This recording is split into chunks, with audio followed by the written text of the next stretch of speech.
All right. Well, good morning, good afternoon, everyone, and welcome to today's Exploring by the Seat of Your Pants event. My name is Joe Grabowski. I'll be your host for today. We have come to the point where we say goodbye to February. This is the final day of February, and it has been one busy month. We've had 40 to 45 plus live events celebrating women in science, exploration, conservation, and adventure from all over the world, from marine biologists to astronauts, engineers to filmmakers. It has been quite a busy month, but we still have one more event to go before we launch into March. So do head to exploringbytheseat.com. You can find all the March events that we have coming up. You can visit our YouTube channel and find all the past events from this month and tune into those as well. But let's get into it today and let's explore our six-legged friends. So Jodi Young is an insect researcher in Newfoundland, where she focuses on unique and fascinating pollinators. So in addition to her research, she runs the Bug Shop, a business where she creates beautiful works of art with insects and arachnids. So today we are going to learn about some of the wildest insects on planet Earth and maybe, just maybe, check out some of her creations as well. So let me grab Jodi from backstage. Hey, Jodi, how are you? I'm great. How are you? I'm so excited to be here today. Awesome. Well, Jodi, it's great to have you with us. We've got classrooms in Canada and the US tuning in today. More will tune into the recording.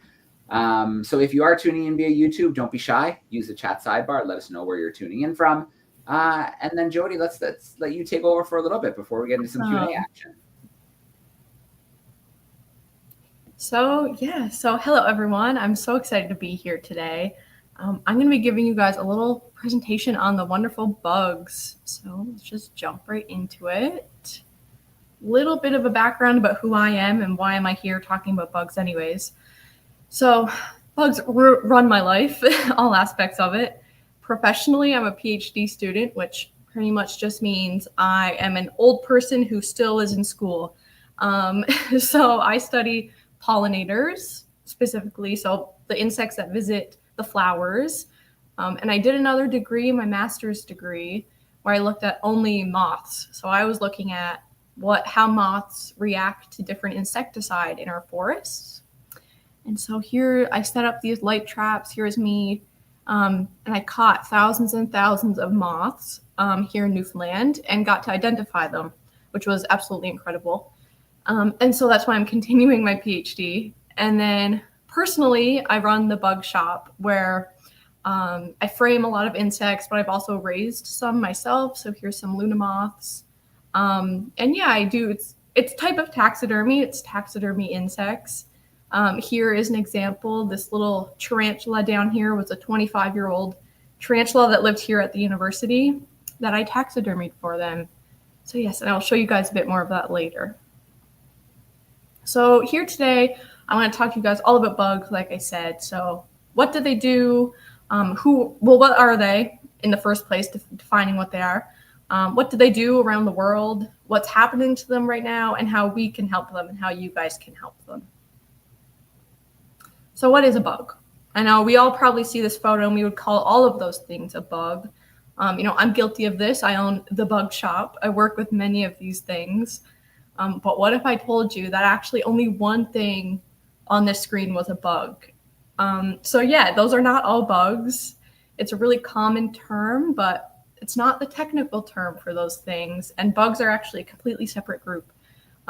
We usually refer to them as insects. So these are actually insects and not technically bugs.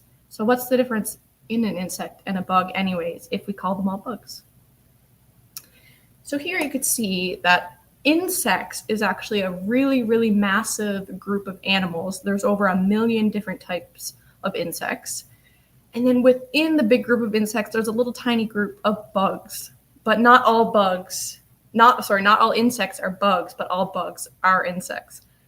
So all insects and bugs have 6 legs, 2 antennae, 3 different parts to their body, and they have something called an exoskeleton. So instead of having their skeleton inside, like this guy right here, they're on the outside of their body to keep them hard and safe. And they also have something called compound eyes, which is just a fancy way of saying they have a whole lot of little eyes together. Bugs, on the other hand, have a really special advantage. They have something called a straw-shaped mouth part, which is exactly what it sounds like. It's a sharp little straw that's part of their mouth that they use to pierce plants and suck out different plant materials. But my work, I don't specifically work with bugs. I actually work with insects just in general. None of the species I work with super closely are actually bugs. They're all just insects. But for the sake of this, I'll call them bugs. You guys can keep calling them bugs.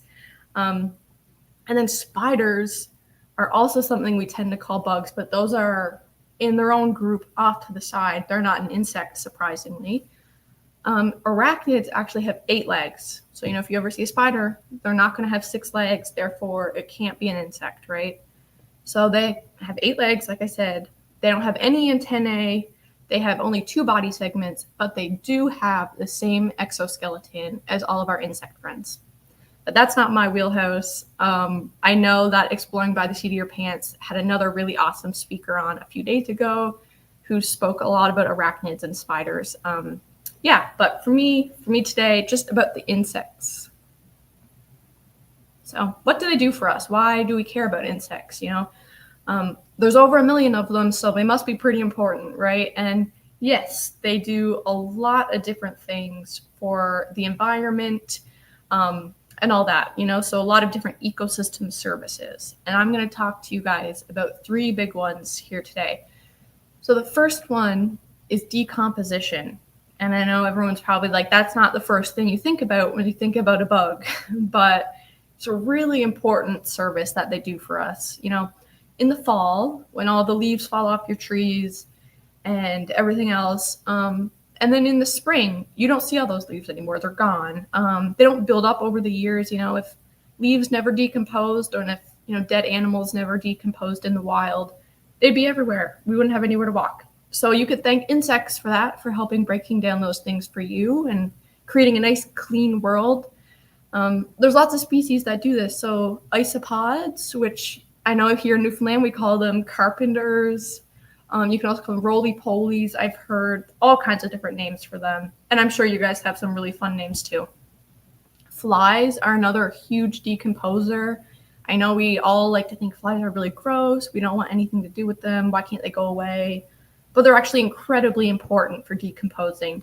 So are millipedes and centipedes, and as well as beetles. So this guy in the bottom right corner, the orange and black one, super common in North America. You guys may have seen them wherever you guys are.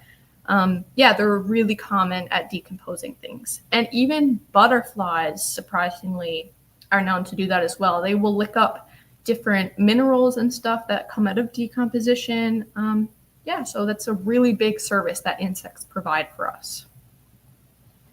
Another one is a food source for other animals. So as you can imagine, there's a lot of insects out there, therefore a lot of different animals depend on them to eat. And I actually wrote down some numbers here for you guys. So for example, birds are a really big one. Birds depend on insects severely for food source. And 96% of North American birds depend on insects to feed their young.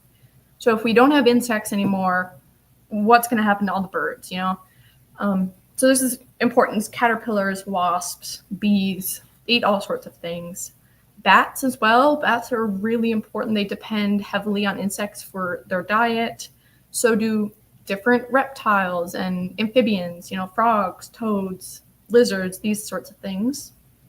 Surprisingly, there's also some insects that depend on other insects as a food source, like dragonflies. Dragonflies eat only other insects. So when you see them skimming down really fast by the water, they're probably hunting. They're extremely efficient hunters. And they need things like flies to be able to continue to live.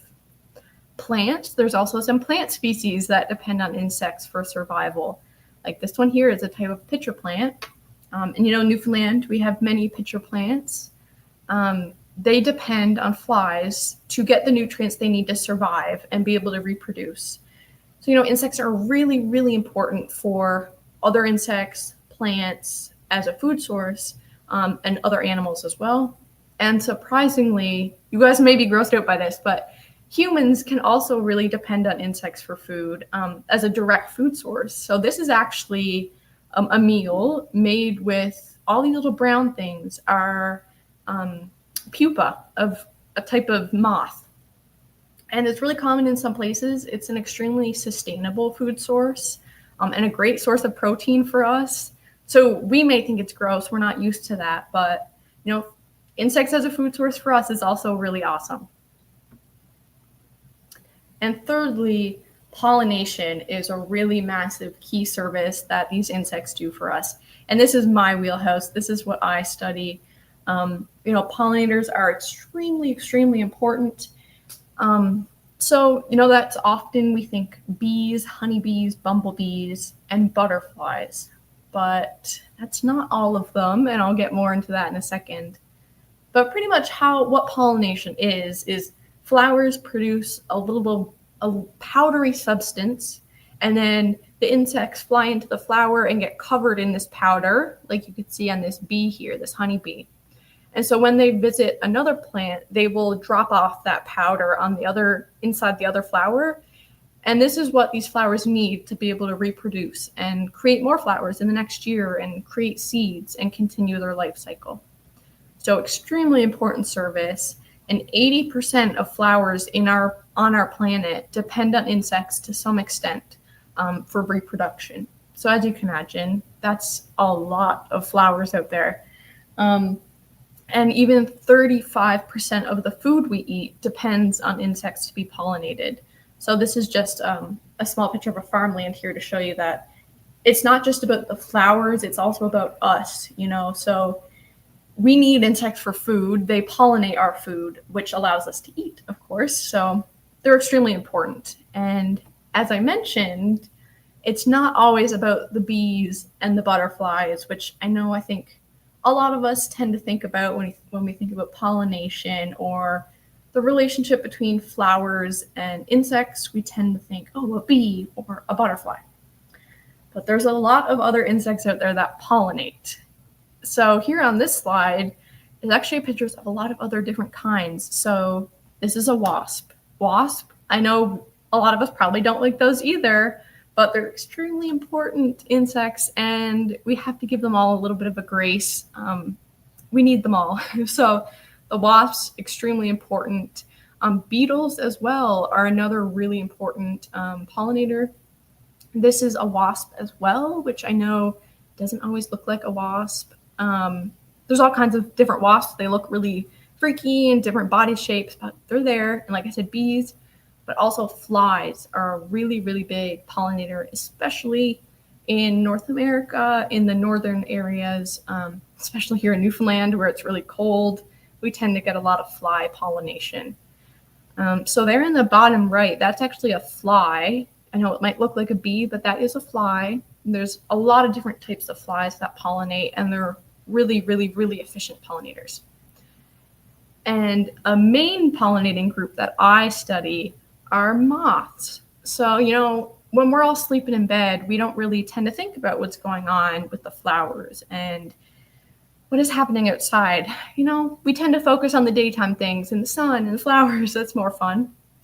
But I really want to look at moths. And I think it's important that we start talking about what happens at night and how important these guys are. So like I said, in my previous research, I looked at moths and insecticide. Now my research is going more towards moths and pollination, which is a newer thing that, different scientists have been investigating. It's pretty new. But what we're finding is that moths do visit these flowers at night less often than, say, a butterfly. So they're not visiting flowers as often, but they're actually just as good at pollinating.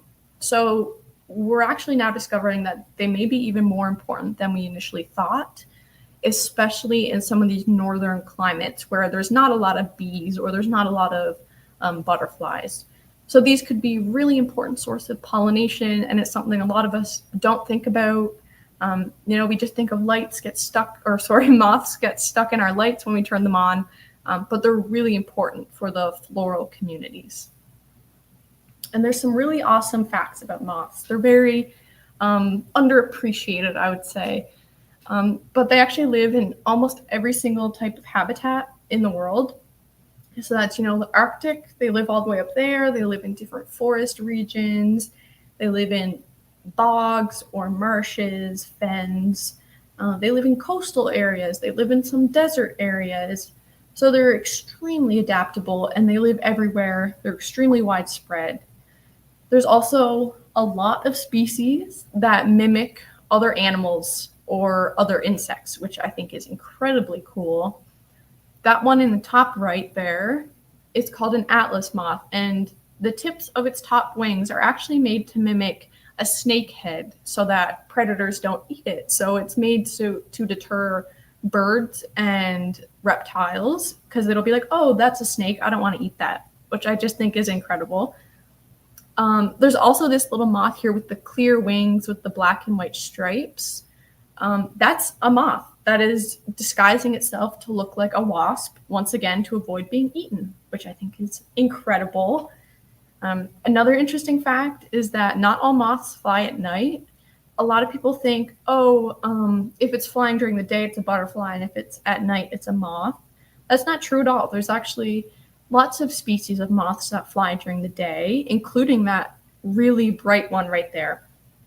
It flies during the day, and that's not what makes a moth and what makes a butterfly a butterfly. So that's really interesting. Here in Newfoundland and especially North America, most of our species do fly at night, but it's not the rule. It's not every single one. They're also extremely diverse in their colors and patterns, which we've kind of discussed a bit with the mimicking. But like I said, that rainbow one, that's a moth, and you can see just incredible colors. There's also this pink and yellow one, which is a rosy maple moth. It's a species we have here in Canada and America. So if you live in Ontario, you may see this, sometimes Nova Scotia as well, and Quebec.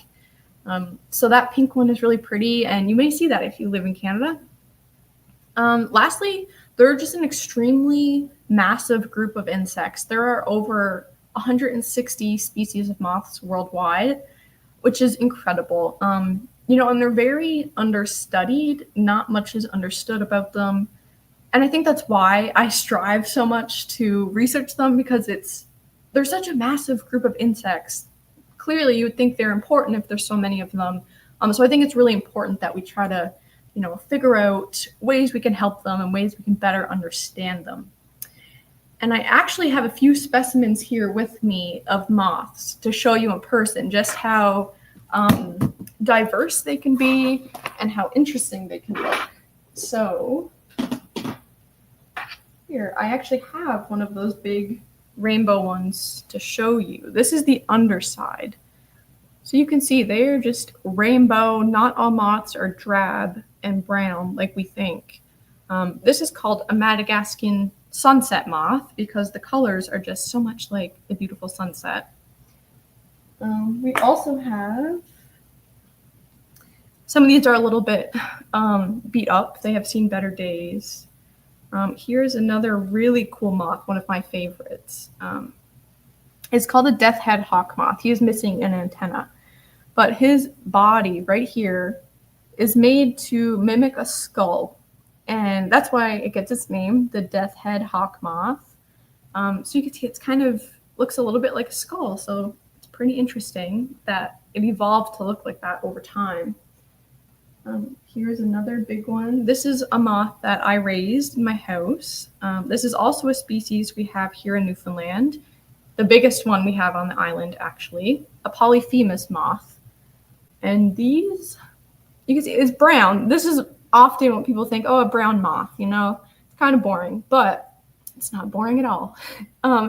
These spots here are called eye spots, and these are actually, they are a little bit transparent, which is interesting. But these are actually made to deter predators because predators will see this and think that's the eyes of another animal. And they're not going to want to touch that because it appears much bigger and scarier than just a little moth. So yeah, this one. And now I have two of from my personal collection that I really love. This is a really massive Luna moth. So you can see these guys are giant. Not all moths are tiny. This guy is huge. So you could see, not something we would get in Canada. Typically, the warmer temperature creates larger insects, but as you can see, it's giant. And this is a Luna moth, so we do have similar species, but not this large. It's a type of Luna moth, so you can see. And it's very bright yellow and just incredible. And the bright yellow is used to kind of deter predators a little bit. And lastly, second last. This is the one from the photo I was showing you. So this is an Atlas moth. It's actually the largest moth by wingspan. The largest moth by weight. Surprisingly, there is one more moth that's larger than this. But it's the size of my head. These things are giant and so incredibly cool. These patches are transparent, as you can see. You can see my finger through there. And this is the part that's supposed to look like a snake. And I know to us, we don't see that as a snake probably. But when it's folded up, this can kind of look like an eye. And this is just the general shape of the head, a little bit of a mouth slit. So they're really incredible, underappreciated insects. And they can really be beautiful, as you can see. And lastly, I did just want to show you guys, since I was here, our tarantula friend. So this was our university specimen. So she lived with us for 25 years. Her name was Miss T. And then she just passed away, a natural death. So she was my age. I'm 25, which is incredible that they can even live that long.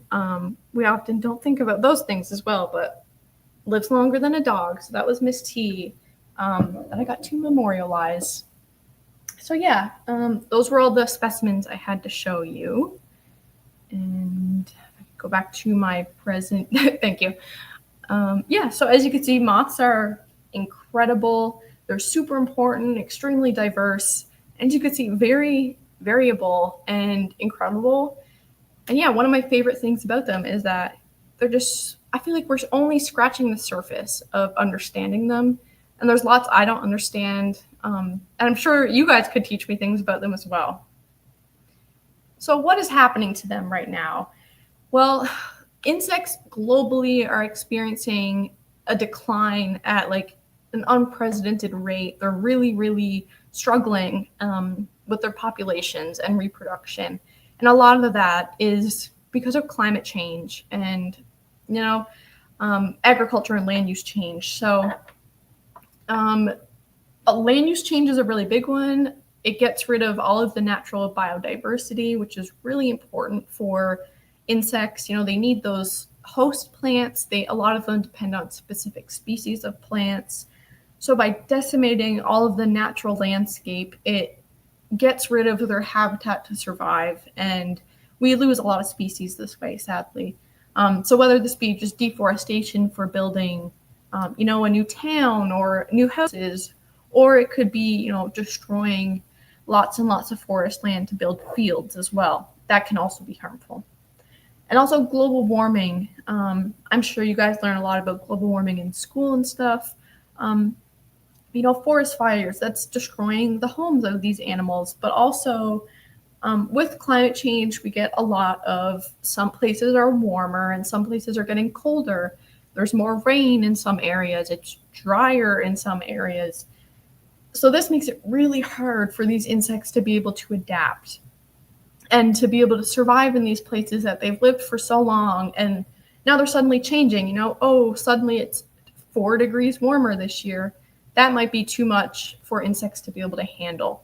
So climate change is a really big one that's hitting the insects, sadly. And so what can we do about that? How can I help and how can you help and do our part as much as we can? There's a few big things that we can do aside from, doing our part of recycling and, proper garbage disposal and all that. But we can also leave your leaves in the fall when all those leaves fall off your trees. You do not need, or your parents do not need to rake them up and put them in bags and throw them out. a lot of insects, especially in North America, really depend on these leaves to survive the winter. They crawl in there, they get all warm, and they go to sleep under the snow, such as a lot of bees do this, and a lot of butterflies as well. So, when you're picking up those leaves, you're getting rid of their home. So the best thing you could do is leave them there throughout the winter, wait until the spring, and then you can get rid of the stuff that's left over. The best thing you could do is to leave it there, but if you really need to get rid of it, wait until the spring. The second thing we can do is plant wildflower gardens. This is an incredible thing you can do. It's really simple. If you have a little garden in your yard or truly anywhere, find species that grow where you live and plant them. And you will be amazed at the different insects you'll start seeing there. This is really amazing when you do it in your home garden. Honestly, just pick species that are, grow naturally where you live. Don't pick random flowers from anywhere and bring them. That can be harmful. But your local species, and if you bring them closer to your house, you'll really get to see those pretty pollinators, the butterflies, the bees, the moths, everything. And with that, try to avoid pesticides if you can. You guys might do a little bit of gardening, or your parents may do a bit of gardening. And I know that's hard when you have some insects that are eating all of your plants, but try to avoid applying pesticide if you can, because it really does. It doesn't just kill the thing you're targeting. Anything that comes by and chews on that leaf will be killed. And then also, if a bird comes and eats that insect, it's then consuming the pesticides as well. So yeah, those are a few things that we can really do and try to do our part to favor their habitat and keep them abundant and around us, because they're really helpful for us and we have a great relationship with them. And that was all I had to say to you guys. So thank you so much for listening. And I'd love to take any questions. All right. Perfect. Jodi, thanks for that great presentation, and really cool to see those different moth species. I think there's probably a lot of students who had no idea they could be that colorful, that size. But it's really, really cool. Before we get into some Q&A action, I prepared a quick little Kahoot quiz backstage, just to give the students a chance to test their new knowledge. So just bear with me for 1 second while it loads here on my end, and then we will see if we have some classrooms who want to play along with us today. There will be, how many do you? I think I did 6 questions today. There's some true or false. There's some multiple choice. The quicker you put in your right answers, the more points you're going to get. Let's get it up on the screen. There it goes. All right. So if you would like to join us today, you can head to kahoot.it, and then it is going to ask you for a PIN number. So the PIN number is going to load here now. Kahoot.it, PIN number 105047. So 105047. Multiple ways you can join. You could, if you have one-to-one tech in your class, you could use a tablet or a Chromebook at your seat. If not, your teacher could pop this up at the front of the classroom. You could shout out your answers to him or her. If you can't join with technology, that's no big deal. You can still play along, and you can still see how you do in your classroom. All right. So while we wait to see if we have a couple groups come in and join us, Jodi, let's get started with a question. Awesome. Where do you think that your passion for insects came from? Ooh, that's such a good question. I think I've always had such a deeply ingrained appreciation for animals in general. Mm-hmm. From my earliest memories, I've been a massive animal lover. And as I got older, I think that just slowly developed into loving a bit of the weird and unusual things. I've always liked a bit of the strange things. And then as I really got older into an adult, I was like, oh, wow, this is actually something that needs more interest. And it's something I could pursue professionally. And when I was a teenager, actually, when I was 16, is when I first started pinning insects, just because I loved how beautiful they were. I thought they were incredible. And I was like, well, I could learn to do that. And so I did. All right. Very cool. We've got a few groups who have come in and joined us. Let's give it another couple seconds. So we'll grab, as you're tuning in, just a reminder, that you can put questions in via the chat. I've got a few comments coming in here. One saying they definitely see the pair of snakes in the Atlas moth wings, which is pretty cool. And they'd like to know a little bit more about the transparent spots. Is there a reason for that?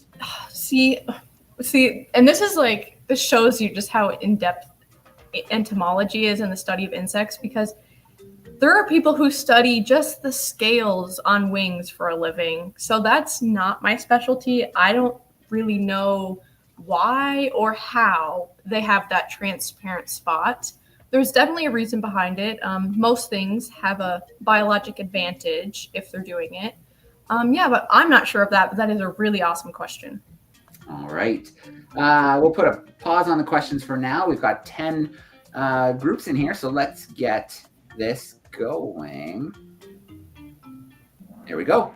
So like I said, you've got about 20 seconds for each question. The quicker you put in the right answer, the more points you're going to get. If you were following along, I think you'll do pretty well today. So a warm up, bugs pretty much run Jodi's life. Is that true or is that false? I guess insects would have been a better way to phrase that. Insects pretty much run Jodi's life. Is that true or is that false? You've got about 10 seconds to lock in that answer. You can see more questions coming in the chat, so keep those coming in for us. All right. So that is true. Definitely true. Very cool. Let's jump to our leaderboard. The smooth boa is in first place, but let's see what happens with another true or false. Oh, this one's a little early, but moths only come out at night. Is that true or is that false? That moths only come out at night. True or false? All right. Okay, good job, crew. That is false. What about any butterflies? Are there any butterflies that come out at night? No, there's actually not. And butterflies are actually a really tiny group. I know we often think about butterflies, but they're a very minute group. With moths and butterflies are actually in the same group of Lepidoptera. It's a really small group of butterflies, and no, those only come out during the day. Okay. Leaderboard. Smooth boa, lots of movement, but smooth boa is holding on. Another true or false coming your way. There are about 500,000 or 500,000 insect species. Is that true or is that false? That across our planet, we've got about 500,000 species, insect species. Couple more seconds to lock it in. Ooh, we had a bit of a split, but it's actually more than double that, which is pretty incredible. And I have no doubt that as we poke around a little bit more, we're going to find a lot more species. You're always finding more. During my master's degree, I found 2 moth species that were never recorded in Newfoundland before. Cool. We're always learning about new species and where they are. All right. Okay. Oh, we skipped the leaderboard, but we are in our next question. What makes a bug a bug? Is it their wings? Is it their size? Is it straw-shaped mouth parts? Or is it 8 legs? What makes a bug a bug? We've got about 10 seconds to lock something in. Oh, that was nice and quick. There we go. We're going with straw-shaped mouth parts. Good job, crew. Okay, let's go to our next question. With a stop at the leaderboard, the cheerful unicorn sneaking into top spot. Okay, what important ecosystem services do insects provide? Is it decomposition, pollination, food, or are we looking at all of the above for this one? So you have decomposition, you've got pollination, food, or all of the above. A few more seconds to lock in that answer. All right. All of the above is our best answer. All 3 of them are good, but all of the above is the best. And I know people balk at eating them for food. I go to something called the Explorers Club annual dinner every year, and that's just a part of the meal. Is all kinds of insects and delicacies to try from around the world. It's kind of cool. The only one maybe I'm a little hesitant on was the scorpion made my mouth numb. So maybe there was a little bit of venom still in there. All right. The cheerful unicorn is still holding on that top spot. I think we have one more coming your way. 96% of North American birds depend on insects. Is that true? Or is that false? 96% of North American birds depend on insects. True or false? Last question. And then we'll go to the Q&A portion. Whew, there we go. Good job, crew. Absolutely true. We got a podium coming your way. In third place, the agile alpaca. In second place, we've got the cute condor. And in that top spot, holding it down, the cheerful unicorn, holding on for the last few questions. All right. Thanks for playing along. Let's come back from that screen share and let's spend the rest of our time in a little bit of Q&A action. Awesome. So heading to the chat, I've got some questions here. Okay. This is kind of an interesting one. Have bugs ever been fossilized? Yes. There are some bug fossils, I believe. Yes, there are bug fossils. That exoskeleton they have can fossilize in the same way that bones do. I'm not sure about the entire process of fossilization. Honestly, you guys would probably know that better than me. But yes, that exoskeleton can fossilize. And there's also insects often are preserved in amber, which is kind of like around the same time, we find things found in amber to help us understand our history and geologic time. Yes, they get preserved in like these little, it's like a sappy material almost that hardens, and it's like a clear, transparent plastic is what it looks like. Yeah, I think a lot of students out there have probably seen Jurassic Park. So yeah. An example of the mosquito preserved. A mosquito in the amber. Yeah. And I've definitely seen fossils of dragonflies. So yes, there's definitely, dragonflies are a really ancient group of insects. Yeah. All right, very cool. Okay, Miss Jukin's group is hanging out with us. Where are they joining us? Summerford, Newfoundland, so some grade 7. And they're wondering if, interesting, maybe they've heard a story about moths going into ears. Have you ever heard anything about that? Yes, it does happen. It's happened. I've seen shows where sometimes there is an insect. I've seen a video actually of a moth getting removed from a woman's ear. It does happen. I don't think it's something you ever have to be scared of. I assume that was a freak accident. She was sleeping somewhere and it just so happened to really enjoy that dark crevice of her ear. Not a common occurrence. All right. So there we go. We do not have to worry about moths in our ears. That's good. And our spider expert who joined us also dispelled the myth of us swallowing a certain amount of spiders every year in our sleep. Yep. It just doesn't happen. They have no interest in insects don't really want anything to do with us a lot of the time. I think they try to avoid us when they can. Just like a lot of times we try to avoid them.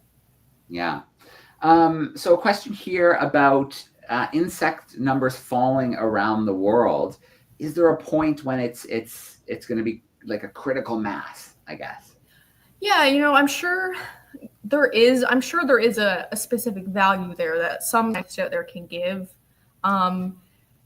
I can't see that being for a long, long time. I think we would likely be gone before the insects are, just because there's so many species.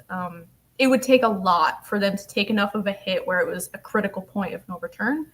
But there are definitely, groups of species that are kind of being damaged more than others.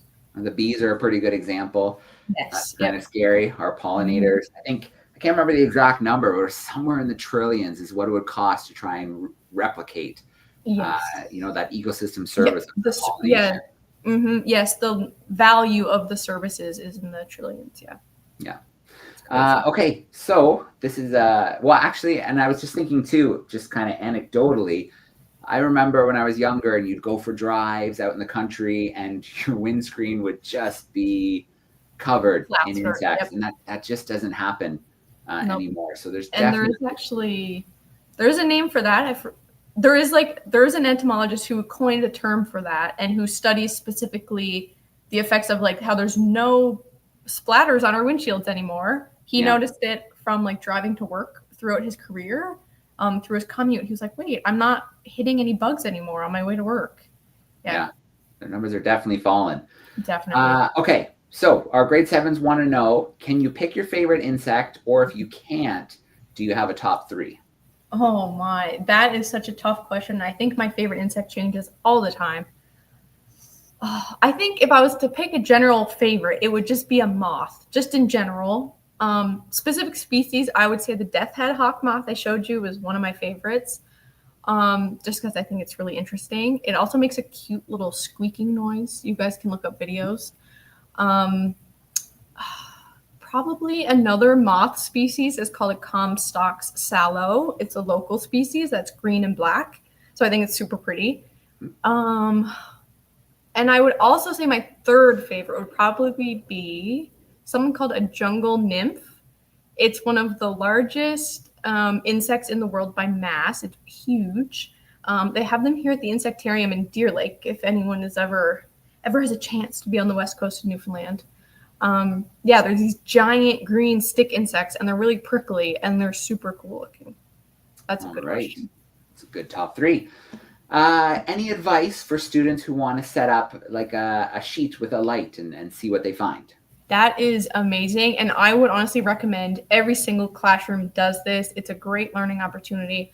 All you need is a sheet, a white sheet preferably, and shine a light onto it. The best light you can use is a black light, like a party black light, something like that.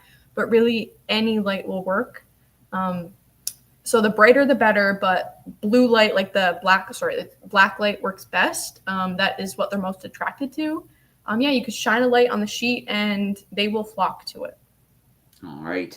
I did that last year when I was in the Peruvian Amazon, and it was really cool to see everything that turned up, just covered the entire sheet. It was really awesome. I'm really jealous. Yeah.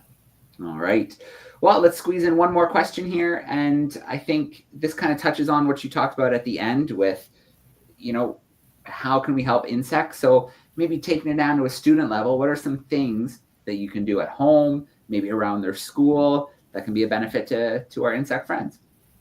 Yeah, I think the best thing you can do is be nice to the insects. You don't need to crush an insect if you see it. If an insect is minding his business, leave them alone. And try not to destroy the flowers around your school, or if you can plant a few flowers around your school, that would be awesome too. Recycling goes a long ways for climate change. Just little things like that go a long way. Yeah, I know in our area here in Ontario, a lot of people will leave their lawns in May. Yes. That's a good time to have a nice kind of not mow, let the weeds and flowers be there a bit. Mm-hmm. Yes, let your flowers flower, let your lawn grow. Those are really good suggestions. Cool. All right. Well, let's start off with a shout out to our students. Thank you so much to the classrooms for hanging out with us today. Thanks for the great questions and playing some Kahoot. And Jodi, a perfect way to end a busy February, to end the week as well. Thank you so much for taking us into the insect world. Of course, and thank you for having me. Excellent. Well, check us out in May. We have a ton of live events coming your way as well. Sign up for the newsletter, register. You can tune in live or check out past events. Jodi, thank you so much. Have a great weekend, and hopefully we'll get you joining us again soon. Yes, awesome. See you. All right. Thanks, everyone.